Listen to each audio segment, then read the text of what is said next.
começar com essa frase que você falou, que é: não tenho que ser senhorinha porque eu passei dos 50. E eu queria que você contasse um pouco, né, dessa sua trajetória até aqui. E o quanto você já deve ter escutado frases que em algum momento te travaram, em algum momento fizeram duvidar da sua capacidade, tanto profissional como até como mulher. E o quanto hoje você impacta na vida de outras mulheres que também estão, né, chegaram nos 50, a gente quer mulher, fica aquela coisa, meu Deus, não posso envelhecer, meu Deus. E não é nada disso, não é nada disso, Pois né? é, Tatá, mas assim, existe mesmo isso da coisa de não poder envelhecer. Uhum.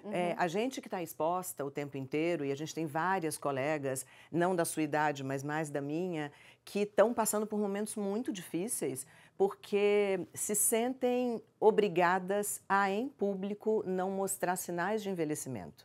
E eu acho que esse a história, a grande escravidão da mídia.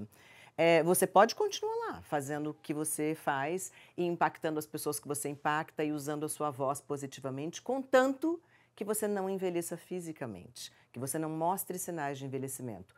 Ou você pode optar por mostrar sinais de envelhecimento, por não fazer grandes procedimentos, ou não pintar o cabelo, ou não apresentar rugas, contanto que aí você põe uma saia mais compridinha e fica um pouco mais em casa, porque a vida social já não é mais para você.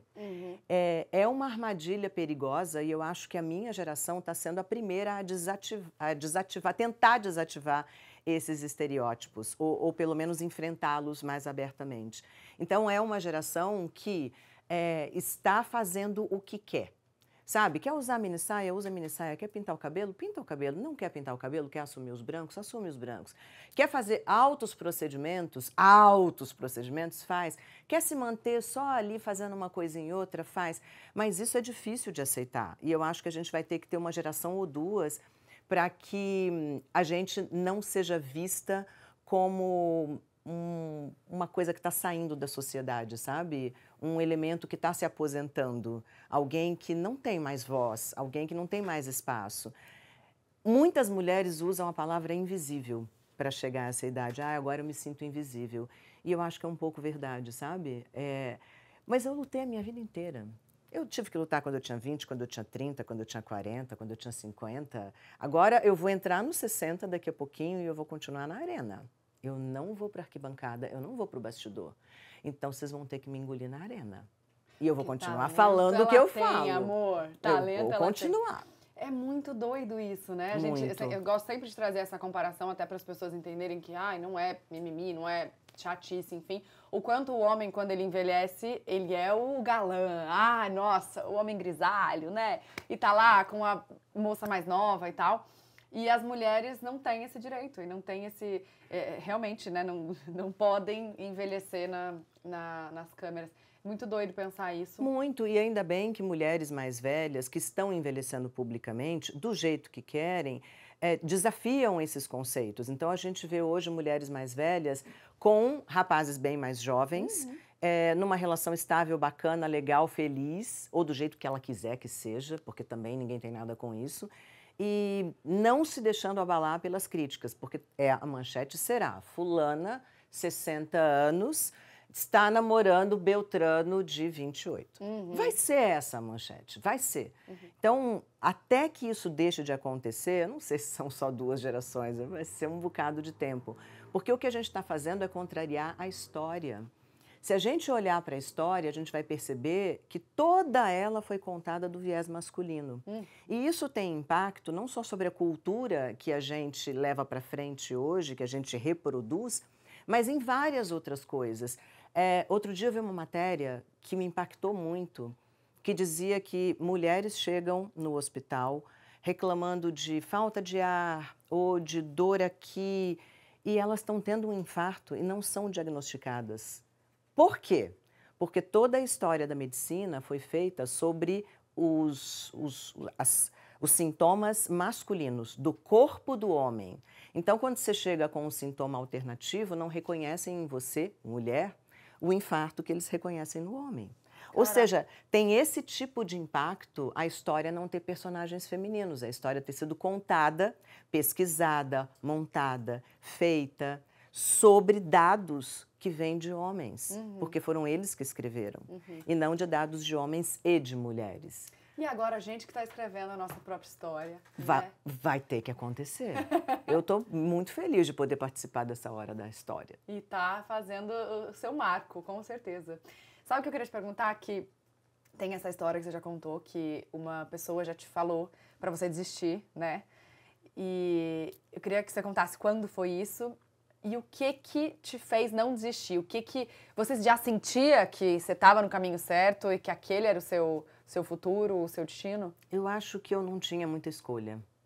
Eu sabia que eu estava me formando em jornalismo, então eu precisava ter um emprego nessa área. Eu trabalhava em rádio e eu comecei a trabalhar numa TV local lá em Brasília, que é a cidade onde eu nasci e onde eu estudei. E um dia abriu uma TV nova. Brasília era uma cidade que era um pouquinho mais velha do que eu, né? Assim, a gente cresceu junto, eu e a cidade. Então era meio, sabe assim, o fim do mundo, a direita. Era tudo novo. Tudo completamente novo. A gente não tinha todos os canais de TV que tinha em São Paulo. E aí abriu uma emissora nova e todo mundo, claro, do jornalismo foi lá deixar o seu material. Na época eram fitas, tá? A gente andava com fita na mão, você não sabe o que é isso. Né? Não, eu já sei, eu peguei essa época pra fazer teste. Ah, você tá brincando? Sim, tinha que mandar fita. É, fita. É, quando eu era criança. Não, é porque eu vou dar palestra em universidade, as pessoas não sabem o que é fita, eu tenho que explicar o que é uma fita. Não, aí você rebobinava lá, botava pra... Super, gente. Se você que é mais novinho, bate um Google aí, tá bom? Ai, que você pode fazer. Eu sei. Não, mas eu nunca mandava porque eu tinha tipo, ai, gente, como é que faz esse negócio aqui? Aí eu esperei ficar um pouquinho mais adolescente, mais velha pra exatamente. Ir fazer presencialmente. Então, e aí tudo bem. E eu fui lá, deixei a minha fita e uma semana depois eu fui buscar e a pessoa que tinha me atendido fez questão de falar comigo. Ela me puxou na mesa dela e falou, olha, se você quer mesmo ser jornalista, procura um jornal, uma revista. Você não é feita para televisão, você jamais será uma pessoa de TV. Então é melhor você saber disso agora, na sua idade, do que daqui a pouco. Desiste de TV. Vai procurar alguma outra área. Você não começou em rádio? Talvez para a rádio sua voz seja razoável, para a TV você não leva jeito. Uma mulher? Uma mulher. Aí eu peguei minha fitinha e fui embora, mas a verdade é que eu não tinha muita opção. Eu tinha que trabalhar na área, eu já tinha um emprego na TV local, e eu falei, eu vou continuar aqui e vou começar a batalhar jornal mesmo, porque talvez eu me dê melhor. Mas, de fato, eu não considerei muito o comentário, porque não é que eu podia voltar para casa e ficar deprimida, sabe? Eu tinha que trabalhar. E aí, 1, 2, 3, 4 meses depois, a Globo me fez um convite, eu fiquei lá 18 anos. Uau! 4 meses depois. Eu acho até que foi menos, devem ter sido 3 meses. Imagina, né? Se tivesse assistido. E eu fiz uma carreira em TV, que agora, enfim, daqui a pouco eu faço 40 anos de TV. E você começou a sua carreira com o jornalismo? Com o jornalismo. E depois mudou para o entretenimento. Exato. Foram Como que você 28, fez essa quase 30 anos de jornalismo e depois... Eu nem pensei em mudar, sabe, Tatá? Eu comecei no jornalismo, fiz uma carreira e quando eu fiquei... Eu falei, cara, eu não quero mais isso. Eu não quero mais aquele horário diário de estresse, de sentar numa bancada, apresentar um jornal pesado, com muita notícia pesada. Eu falei, eu realmente preciso parar com isso. E eu comecei a planejar essa saída muitos anos antes dela acontecer. Então, quando ela realmente aconteceu, eu falei, chega, agora realmente eu não quero mais. Me convidem aí para outras coisas, porque eu não vou mais fazer isso. E eu fiquei mais de um ano fora da TV, porque só vinham convites para voltar para o jornalismo de alguma maneira. Até que veio um convite muito esquisito para fazer um tal de um Masterchef, que eu não sabia nem o que era. E quando me disseram que era um negócio ligado à gastronomia, culinária, eu falei, esse povo enlouqueceu. Assim, o que tenho eu a ver com isso, né? Mas eu fui olhar o produto e falei, poxa, o produto é legal pra caramba. Eu tenho certeza que vai colar para o meu cliente, que é quem está em casa vendo TV, sabe? Eu tenho certeza que as pessoas vão gostar. Pode não ser um mega sucesso, mas certamente não será um mega fracasso. E me dá a oportunidade de aprender alguma coisa nova. E aí eu fui, e nem nos melhores sonhos nossos a gente podia imaginar que daria tão certo. Mas também não foi uma coisa mega planejada não, sabe? Você foi descobrindo no caminho mesmo. Eu fui descobrindo no caminho, exatamente. Quanto tempo de Masterchef já? 10 anos. 10 anos. Acabamos de gravar o 10º ano de Master. Caraca, que eu participei! Que eu participei. Ai, tão legal. Gente, a sensação lá, A gente assistindo, não dá pra ter ideia, eu acho, da energia que tem lá, né? É sério, eles ficam tensos de verdade. É. Ela experimentou de verdade, De tudo. verdade. Era Um barato, esfirra. né? Não, e é engraçado que às vezes você vai comer, você come, comigo, tá? A minha experiência. Comi a esfirra, não tava boa. Aí você fica, você não pode demonstrar nenhum... Assim, ai, que eca! E às vezes tá muito boa e você assim, ó, querendo falar, nossa, que delícia! Que maravilhoso! Porque senão você entrega tudo de cara, né? É muito legal. Tem que fazer uma análise ali, olha, falta isso, falta aquilo, isso aqui tá bom nisso, naquilo. Mas eu achei muito legal, porque foi uma fase que a gente falou, vamos convidar as pessoas que nos veem para participar mesmo, não só ficar aqui com a gente, mas experimentar, poder provar, poder dar a sua opinião. É muito legal. É uma espécie de representante de todo mundo. É. Porque, né, você atinge tantas pessoas e é tão legal que essas pessoas se sintam representadas em alguém. A gente adorou ter você lá. Ah, eu amei, quero ir de novo, inclusive. Meu marido quer ir, inclusive, também. Opa! Ele falou, quando que grava o próximo? Agora, só ano que vem. Ano que vem. É um por ano, então? São algumas temporadas por ano. Você participou da temporada de Amadores, num episódio lá pra frente, já estava assim mais andado no programa, foi junho. Exatamente. O 13º episódio, uma coisa assim. Era por aí, já tinha passado de 10. É. E depois a gente gravou a temporada de confeitaria, que vai ao ar esse ano ainda mais pro fim do ano, que é muito legal, só doces. Que delícia! Muito eu legal. ia amar isso aí também, viu? Que eu sou do doce, amor.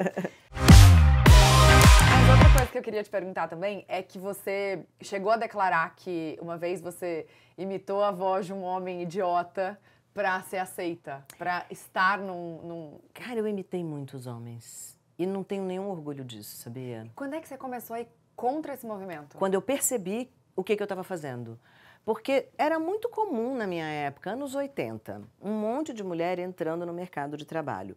Não é que a gente olhava para cima e tinha um modelo feminino para copiar. Todos os presidentes de empresa eram homens, todos os empresários eram homens, todos os caras de negócios eram homens. Se a gente queria entrar no mercado de trabalho, a gente tinha que agir como eles agiam. E isso significava não ter muita vida pessoal, ou pelo menos não falar dela. Se tem filhos, terceirize a responsabilidade, porque não é que você vai sair no meio da tarde para levar um filho no médico, para acudir um filho com problema. Se tá difícil, não vai chorar nem no banheiro, chora em casa sozinha no travesseiro à noite. Demonstre força. E a gente começou a usar aquelas ombreiras. Nos anos 80 foi muito moda. Eu até gosto de alguma ombreira, eu acho bonitinho, deixa assim uma silhueta bonita no corpo feminino, mas era um exagero, a gente era, sei lá, uns jogadores de rugby. A gente usava sutiã com ombreira, um sutiã já vinha com uma ombreirinha, aí você botava o blazer com ombreira por cima. Gente, eu já tive esse sutiã com ombreira. Você teve? Teve. Ah, eu achava que só na minha época tinha acontecido essa tragédia. Eu era adolescente, eu era, assim, bem nova. Acho que foi um dos meus primeiros sutiãs, inclusive, com ombreira. Com ombreira, ele já vinha com ombreira, gente. E a gente botava com toda a ombreira do blazer por cima. Isso pegou. E pegou por quê? Porque tinha público. A gente realmente queria se ombrear a eles. E a gente usava também maquiagem assim, que era um pouco mais suave, a gente prendia muito o cabelo, não usava cabelo comprido para trabalhar, a não ser que ele estivesse preso.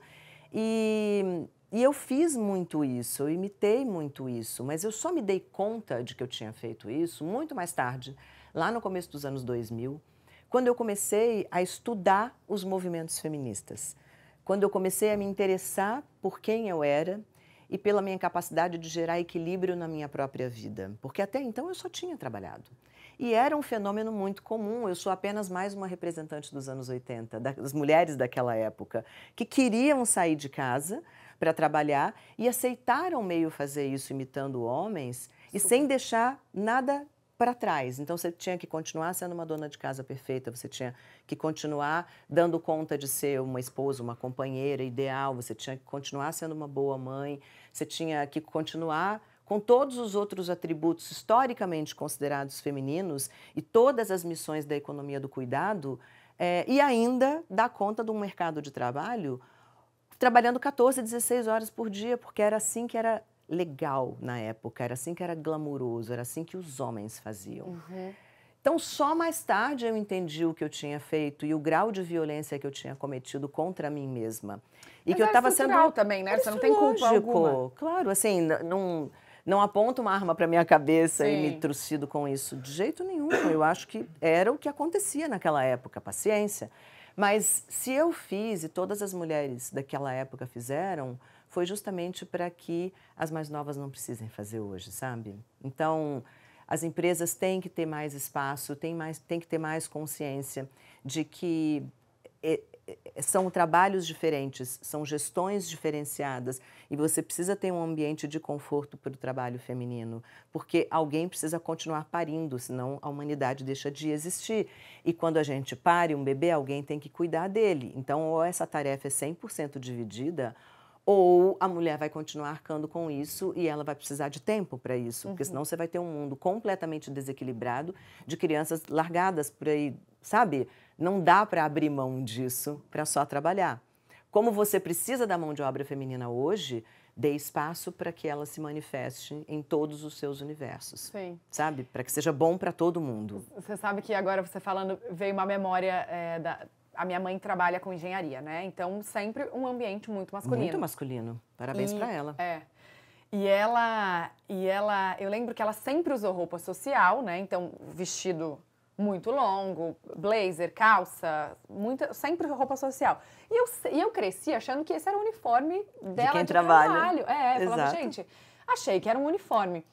E depois, assim, depois de muito tempo, acho que em uma conversa também informal, ela falou que ela usava essa roupa para ser respeitada pelos homens, porque o ambiente masculino, ela era a única mulher sentada à mesa e se ela não tivesse com uma roupa assim, ninguém respeitava. Eles tinham meio que esquecer que tinha uma mulher na mesa, sabe? Então, quanto mais despercebida no seu gênero você passasse, mais aceita você seria.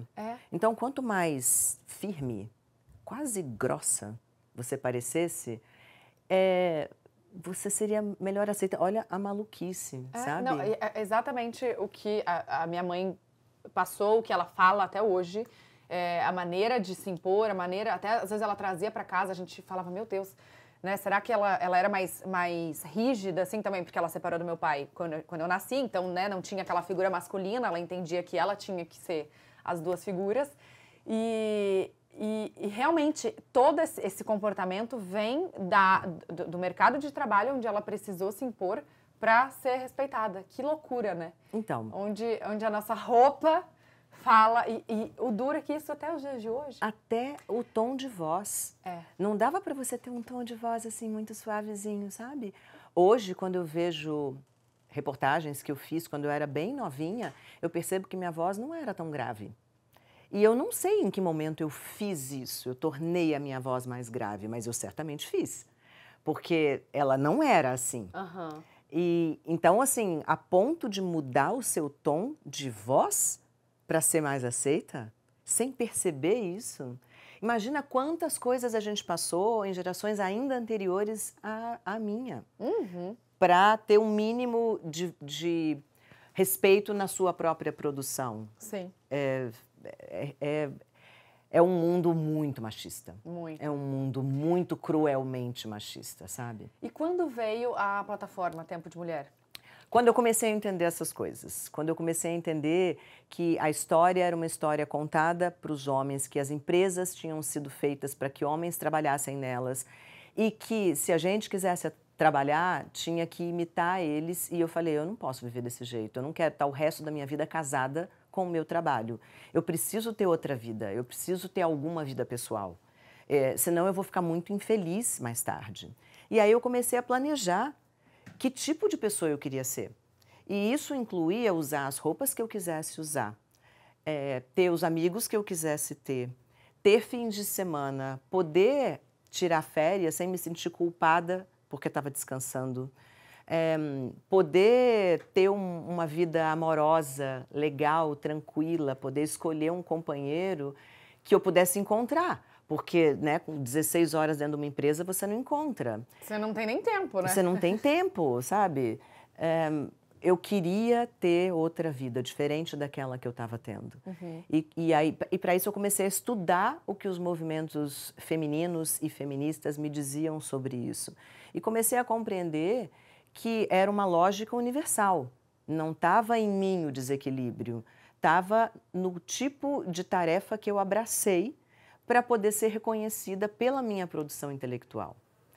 Eu venho de um ambiente de casa que foi razoavelmente legal para mim, porque apesar de ter uma família careta, meu pai era um cara também mineiro, razoavelmente conservador, e minha mãe deixou de trabalhar quando se casou com ele para ser uma dona de casa, ele não me criou para ser mais uma dona de casa.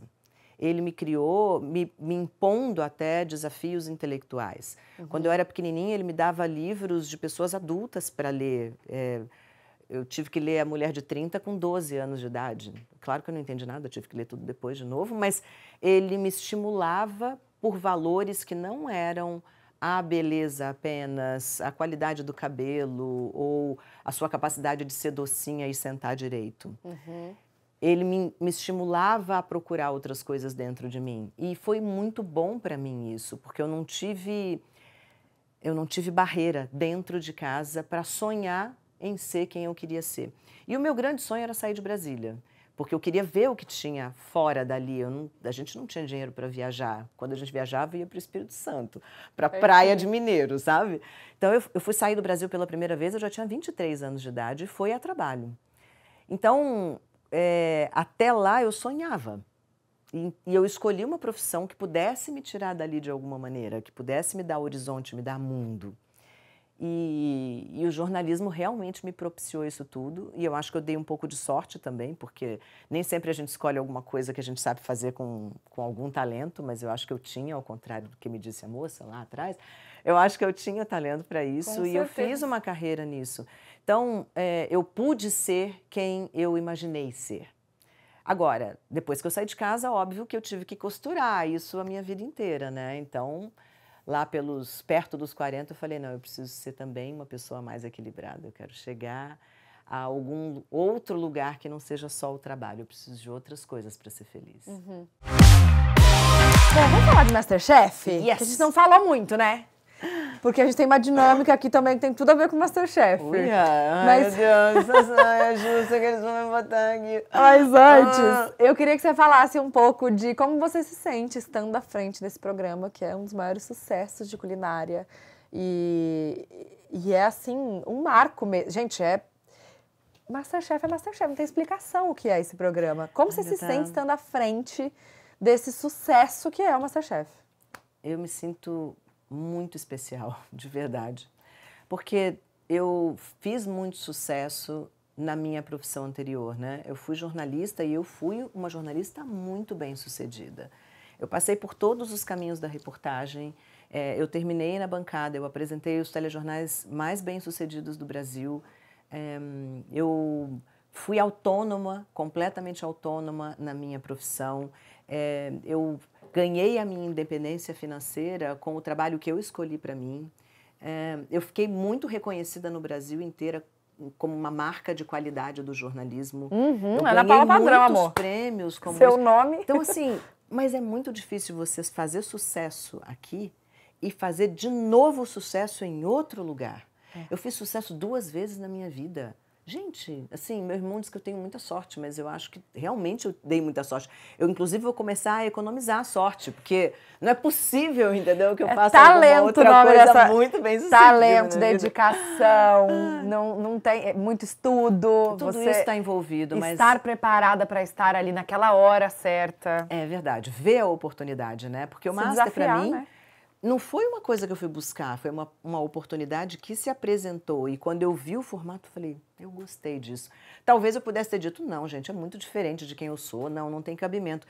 Mas eu aceitei, eu quis fazer. E eu tinha atrás de mim quase 30 anos de jornalismo sério, duro, né? De notícia difícil. Então, não era uma decisão óbvia. E eu fui para o caminho não óbvio. Então, eu acho que tem a ver com você escolher mesmo e ter mais coragem do que medo na hora de fazer a escolha. Mas, dito isso, o programa podia não ser tão bem sucedido, porque isso não depende só de mim, isso depende de uma série de variáveis, né? A gente tinha o elenco perfeito, a produção maravilhosa, uma direção muito sensacional, a Band muito disposta a fazer aquilo acontecer e dando as mãos para as plataformas digitais, porque isso 10 anos atrás não era como é hoje. Sim. Então a gente começou como um programa que já tinha repercussão no digital e foi muito importante isso para o sucesso do programa, foi uma grande alavanca. Então um monte de coisas ali deram certo para que o programa inteiro desse certo. Então, eu acho que eu sou, assim, muito abençoada, porque fazer sucesso 2 vezes na vida, em ambientes diferentes, mas na comunicação, poxa, é muito legal, assim, é muito especial. Sério, eu vou começar a economizar sorte. Não, mas fica tranquilo, nem precisa economizar, porque eu acho que tem a questão de sorte, sim, mas é tudo que eu falei, é talento, é você aceitar desafios, é você estar pronta na hora certa, no lugar certo, é você ter um olhar diferente para o novo. E ter um pouquinho mais de coragem do que de medo, né? Porque medo a gente sempre tem, mas o medo não pode ser maior do que a sua coragem de ir lá e fazer. Vambora.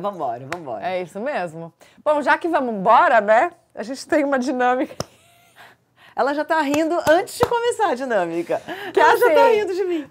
Lá, você não avalia, né? Não. Você não dá a sua opinião, mas como você falou... Eu sou a condutora. Você prova nos bastidores.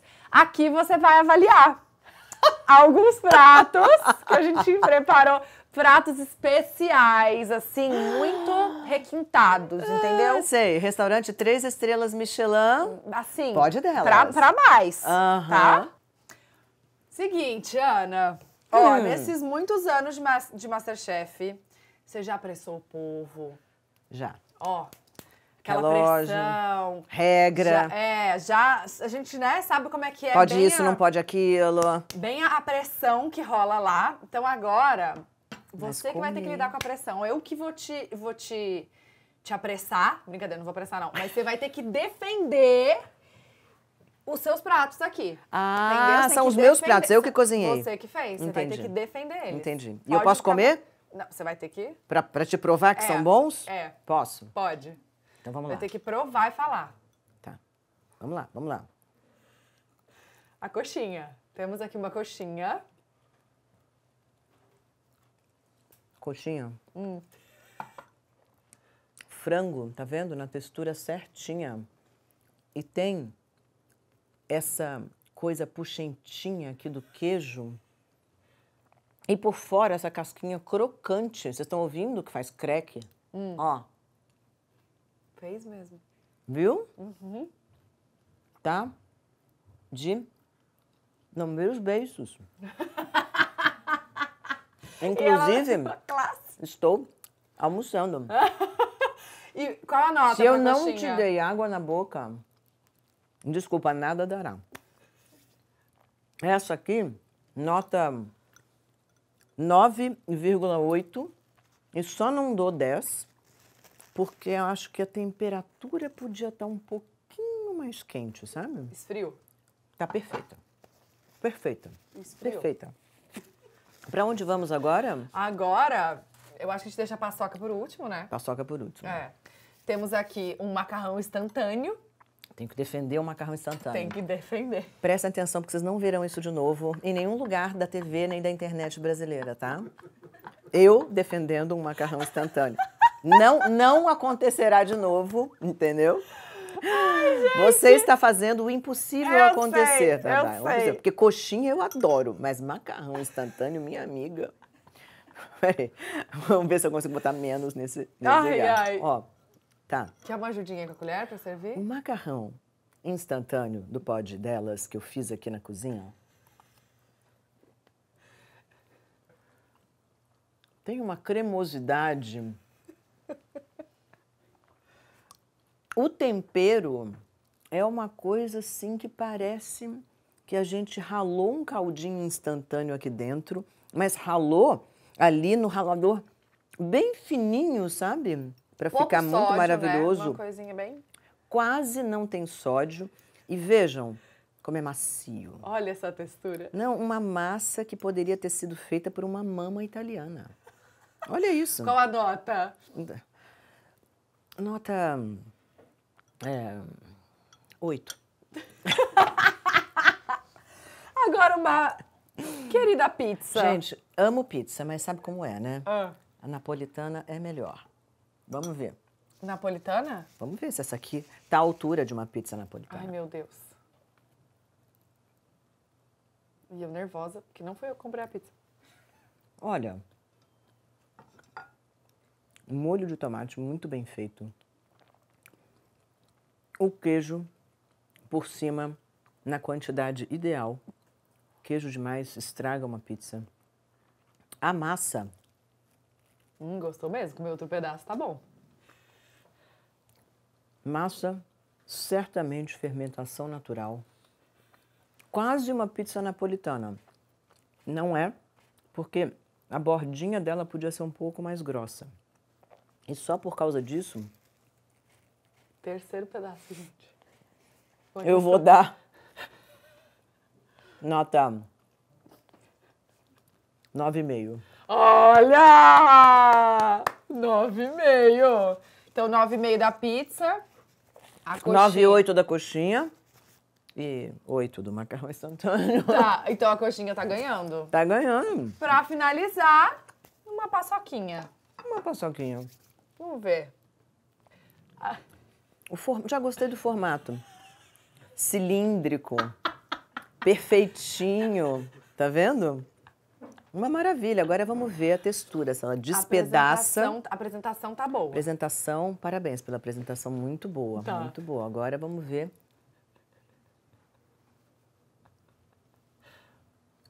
Despedaça. Macia. E derrete na boca. Nossa, fiquei com vontade, Macia. gente. Paçoca é bom, né? Nossa. Gente, quando eu era pequena, eu era viciada em paçoca. Sabe paçoca de porta de escola? Eu era viciada em paçoca de porta de escola. Adorava isso. Ah. Tinha tempo que eu não comia. Eu também. Tempo que eu não comi uma paçoquinha, gente. Também. E a nota da paçoca, hein? Ah, essa paçoca é 10, né? Paçoca é 10, amiga. Paçoca passou em todas as fases da gostosura. Tem um salgadinho Tem. com o docinho. Você sabe Esse fazer salgadinho. paçoca? Sabe fazer? É difícil essa texturinha. Muito difícil. Não sei fazer. Eu não sei fazer doce. Na verdade, também não sei fazer salgadinho assim, né? Eu faço prato. Mas, de verdade, tá boa mesmo essa paçoca. Tá bem fresquinha. Não tá? Não, e eu fico tentando entender, porque tem um salgado. Parece que é meio O metade salgado é amendoim do salgado. amendoim. Ele vem, parece um amendoim salgadinho. É. E você faz dele uma massinha e tem que ter açúcar. Mas é bem... Isso aqui é a trechice da trechice da trechice. Quando É a vocês trechice que a verão gente ama. Ana Paula Padrão analisando uma paçoca, uma coxinha, um macarrão instantâneo e uma pizza, amor. Só aqui. Só aqui. Fechamos com chave de ouro nosso programa. Eu amei, gente. Eu Maravilhosa. adorei. Muito bom ela analisando. A gente vai fazer uns cortes aqui. Nossa Senhora.